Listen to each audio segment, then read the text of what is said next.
Greetings and salutations. This is Abel, your host for today's show, Speak with Taste. I'd like to welcome you today for an awesome episode.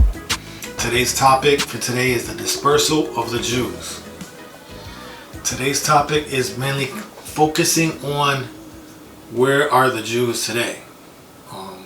Here at Speak with Taste, the only thing really right now we want to focus on is just maybe, hopefully, getting the light bulb turned on for you to give you the ability to think and think to yourselves.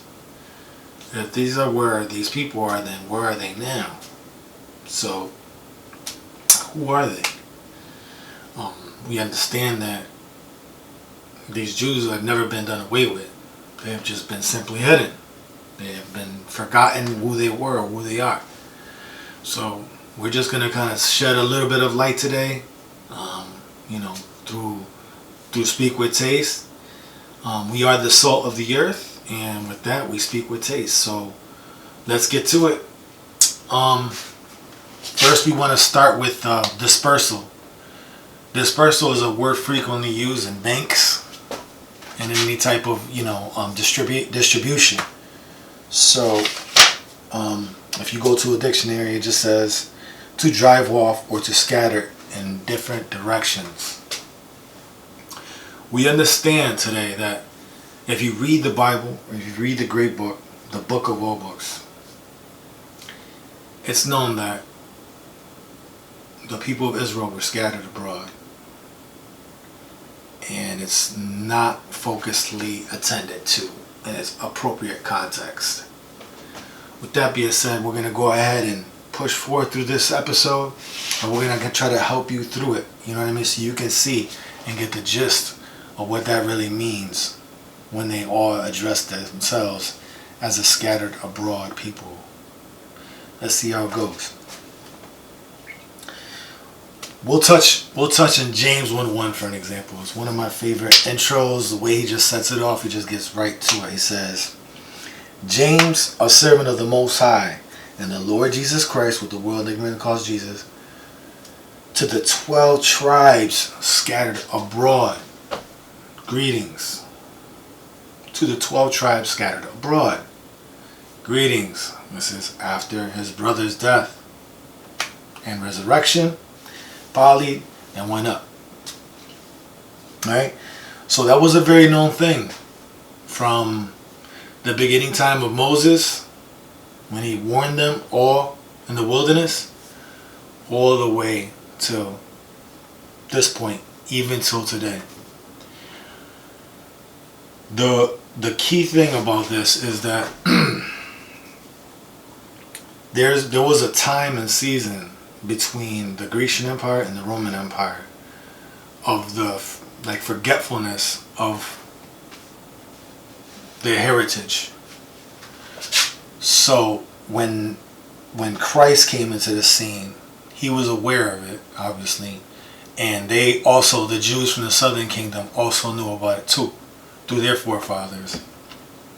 So all those other tribes that scattered all those years, in time slowly started to forget who they were, to a degree where they started even changing their dialects and languages over time. In Deuteronomy, which I earlier mentioned about Moses, Deuteronomy chapter 28 and verse 64 says that the Lord shall scatter thee among the people from one end of the earth even to the other. There he pretty much said he would scatter them one more time. That is for forsaking the Most High. If you didn't follow what the Most High asked of you, he will scatter you and make you not a nation no more. He'll make you weaker and make you think that you're something else. Wherever you're scattered, that's where you'll have to restart all over again and make you think that you're that particular nation. So that was part of the curse. When you go to Ezekiel, it tells you, it says, and I will scatter them among the heathen and disperse thee in the countries, and will consume thy filthiness out of thee. Over time, because our forefathers that were in the wilderness when Moses chose to forsake the Most High, he then scattered them, and over that duration of time, he would consume them because they would just continue to be spiteful, rebellious, and forgetful.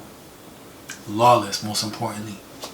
This whole entire world's in its state because everybody's living a lawless lifestyle, not considering what was given to them. All these laws that were given in the book were not only just for the Israelites, they were for the whole entire world to follow. There was an article in Time magazine about the year 1950, 1952, where there was a general.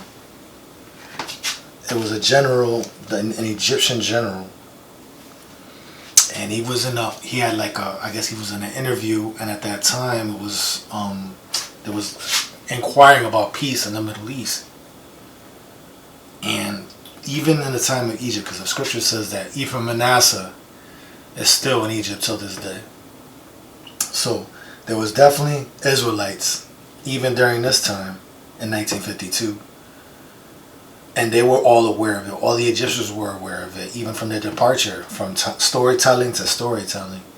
You know, throughout the generations of time, they would share the story with their families. And this general happened to know that particular record.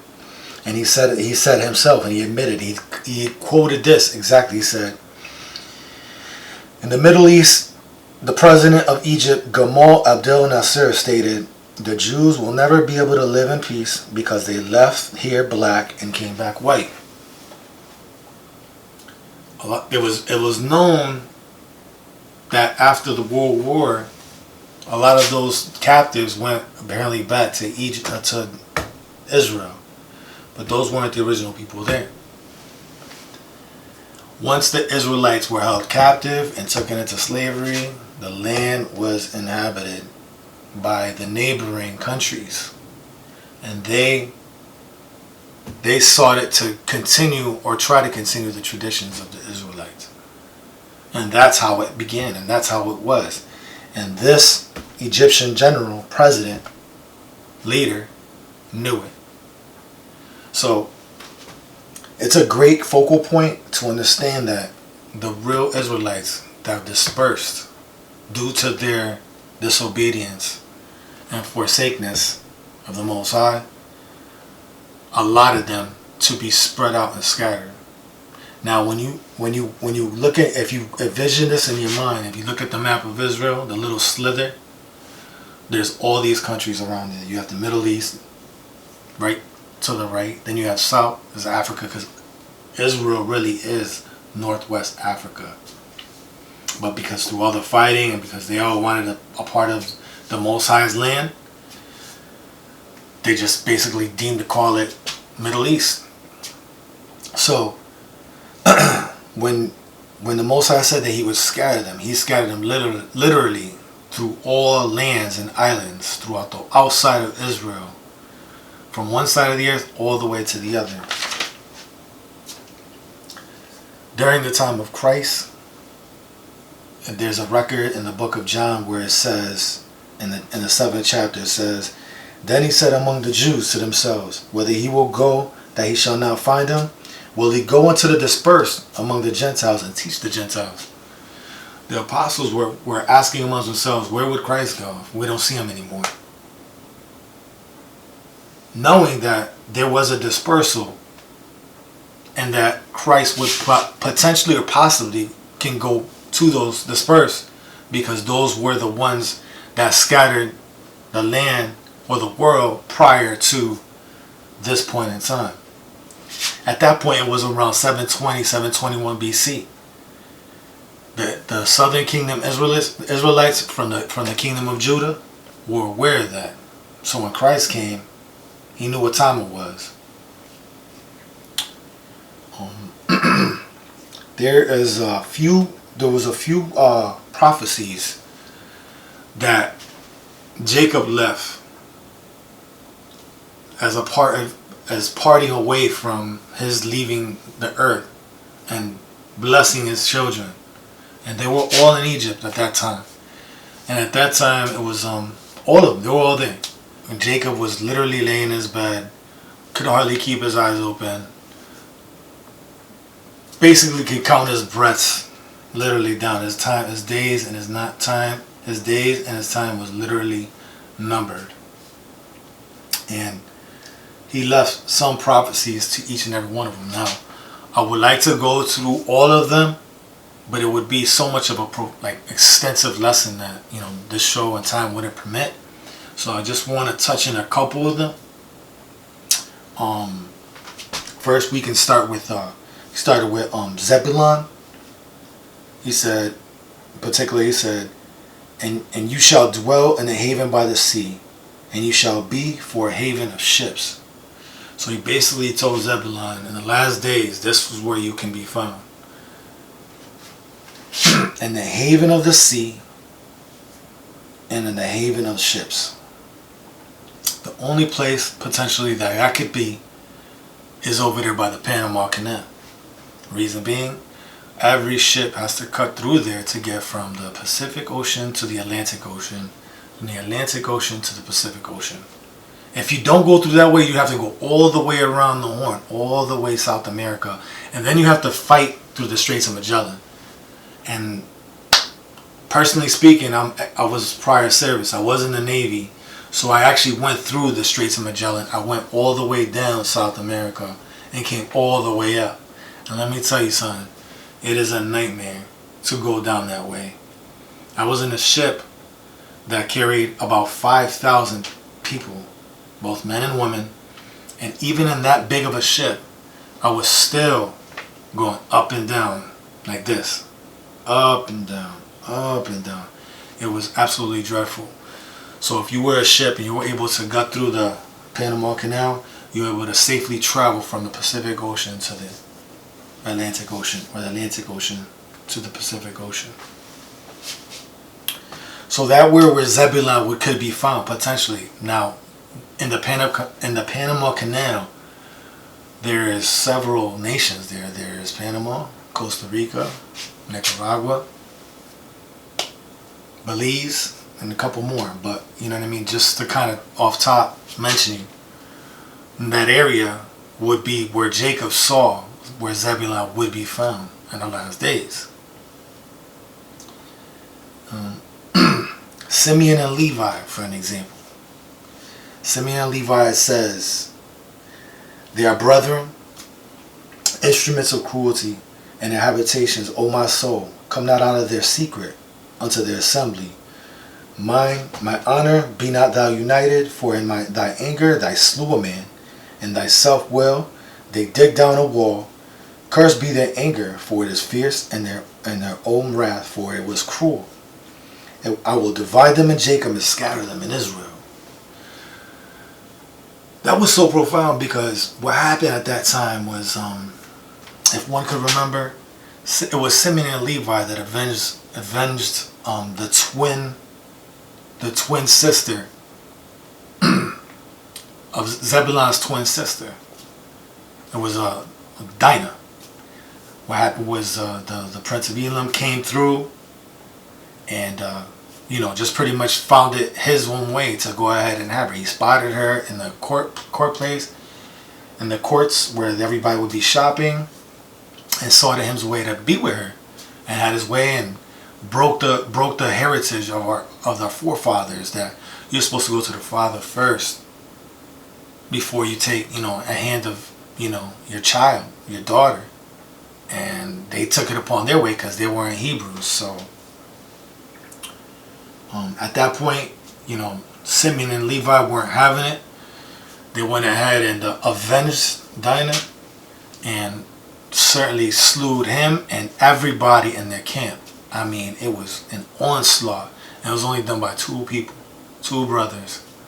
So this is what Jacob was trying to imply towards Simeon and Levi, that in the last days there will be instruments of cruelty in their habitations. Now, what does this mean? Simeon and Levi would be found today the land of the land of the island of Hispaniola.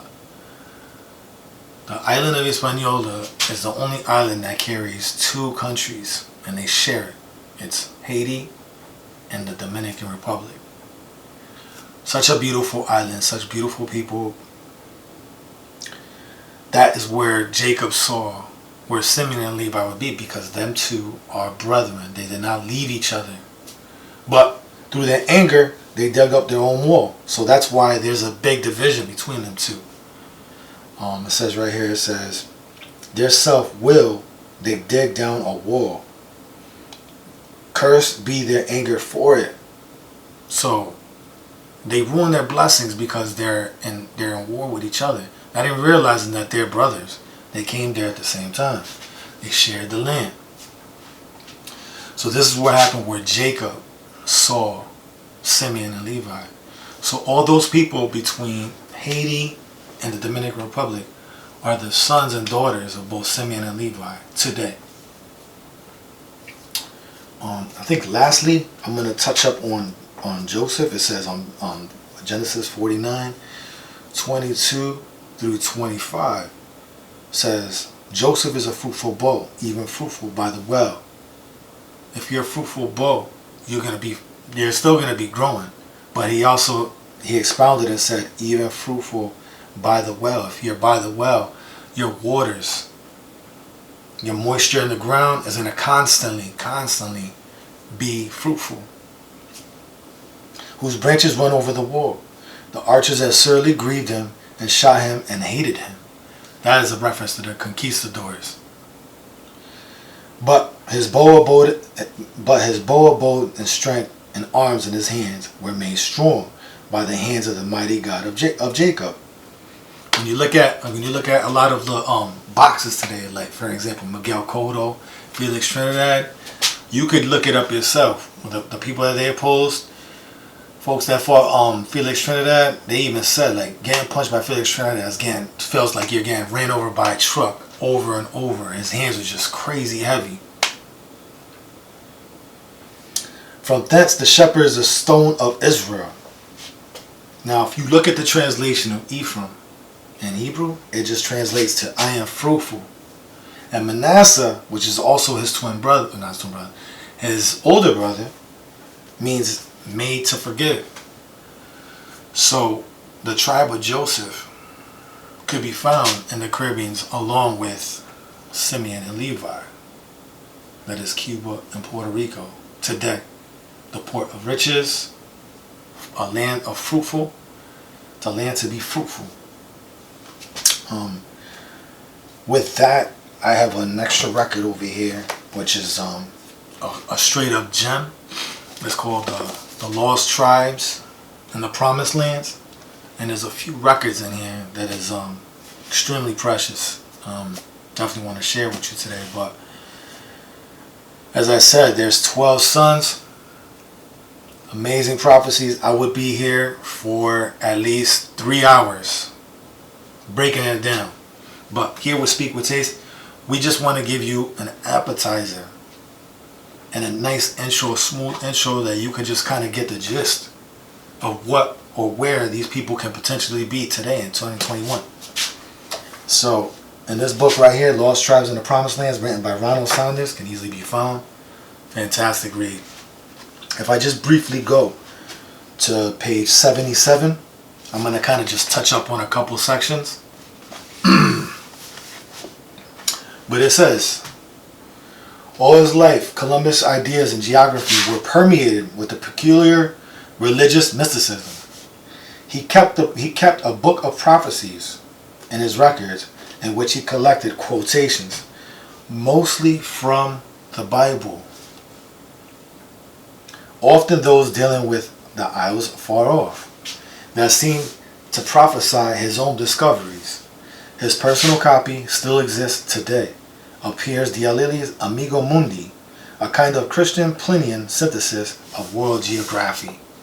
So, this record right here that Ronald Saunders has and records is clearly stated Christopher Columbus followed the Bible to go about his discoveries and his conquering.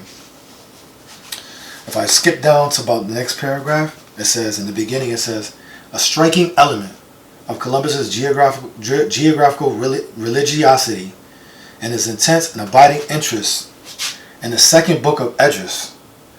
The two apocryphal books of Esdras purport the additional writings about the Old Testament of Ezra. Ezra is Esdras, just pronounced in Greek. Ezra seen where the 10 tribes would go at the time when he was dealing with the temple. Again, this is a fantastic book. I mean, I highly recommend it if you wanted to continue to read and know where, this also talks about the American tribes. This talks about other tribes, the Arawaks, the West Indian tribes, the Rubenistic tribes.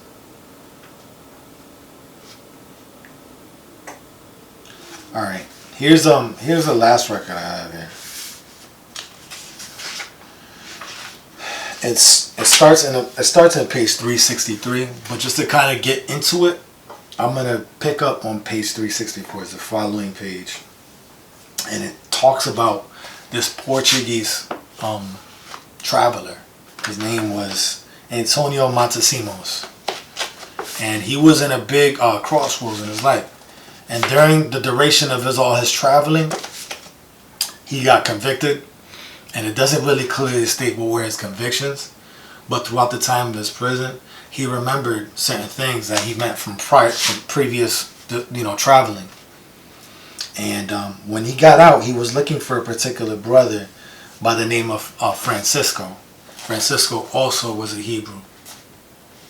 And it just to get right into it, it just says, the two men went back into rugged mountains, and Francisco had made an initial revelation, marching relentlessly for a week before they finally came to a halt. It was a Saturday, and Montesinos made a point of telling us that he had come to a river larger than the Duero, and there echoes a Sambayaton. And all of this here, Francisco announced, is where the brothers will be seen. Alright, so they went to an end of a river towards the edge of a coast. And it says, waving a banner on high, the Indian guide also greeted a puff of smoke far beyond another bank of the river in response to the signal. The two men waited, Francisco and Montesinos, and eventually a canoe appeared, bearing a man and a woman, all of them Indians, to the place where Francisco and Montesinos were standing at the water's edge. The woman got off and stood, although she was to perceive that he was being identified in the conversation. She then turned to her male companions to explain the situation. Upon hearing her words, she rose and went over to Montesinos, and to utter his astonishment, said, Shema Yisrael Adonai Eliyahu Adonai Ahad, which translates, Hear, O Israel, the Lord our God is one. This was a translation from the Old Testament that all the Hebrews always addressed each other with. And then a brief conversation ensured that the common ancestral tongue, according to Montesinos, whose fluency was almost as perplexing to the reader of his narrative, is that the three mysterious companions, they told him that they themselves were from the tribe of Reuben, and that the tribe of Joseph lived on an island nearby. Here's a clear record of this author putting together all these records and documentations of the lost tribe in the Promised Land, stating that the tribes of Joseph were nearby, and that the tribes of Joseph still exist and they're still alive, although they don't want to be recognized. One more thing. Let's see. Page 78. The last thing I'm going to just hit up on is page 78, where it says, but Columbus seems to have more in Esdras than just a geographical argument. He is one of the things that writes down a verse about his marginal notes. But this prophecy is not accepted by the reprobate Jews. yet then accepted by the innumerable ones against them, who have believed in the Gospels. Israel has thus been split into two branches. The division predicted as inevitable by the prophet Samuel to King Saul. The reprobate Jews themselves hold Esdras as a canonical authority. Drops the mic. As a whole, I just kind of wanted to touch up on different segments and different time frames throughout the Bible, from Moses all the way to Christ, from this brother here, Ronald Sanders, who actually took the time to document. Like I said, that book is incredible. For all those who are viewing and enjoying Speak with Taste, we just want to shed light and turn that light bulb back on to get you thinking, to understand, like, look, man, there's actually way more than this. And I could be here for hours divulging all these gems. But we just want to go ahead and touch up on a few, share with you some beautiful prophecies here. And with that too, I want to just close with Isaiah, because the beautiful thing about this whole scenario of the whole book, of all books, is that, yes, the Israelites were dispersed and scattered, but at the very end, they'll be together. It says, and he shall set up an ensign, Christ, for all nations, and he shall assemble the outcasts of Israel, the northerners, the ones who I kind of just shared with you, tribes of Joseph, Reuben, Zebulun, and others, Simeon, Levi, to gather the dispersed of Judah, Benjamin, Judah, Levi, and the four corners, from the four corners of the earth. So this is a prophecy that will not and cannot be stopped no matter how hard you try. Just want to put it out there just to make sure that you have a clear understanding that the Israelites were dispersed, but they shall be gathered at the end, and they will be together according to the elect and his mighty calling from above. It's from this point on, it would be responsible of you as a viewer to consider that and to understand that you too also can be part of that particular calling, if you should consider your ways and what happened and what you can do to change it. We just want to thank you for your time here with Speak with Taste. It's been a beautiful time with y'all. Because we're the salt of the earth, we'll continue to speak with taste here with you. Have a fantastic day.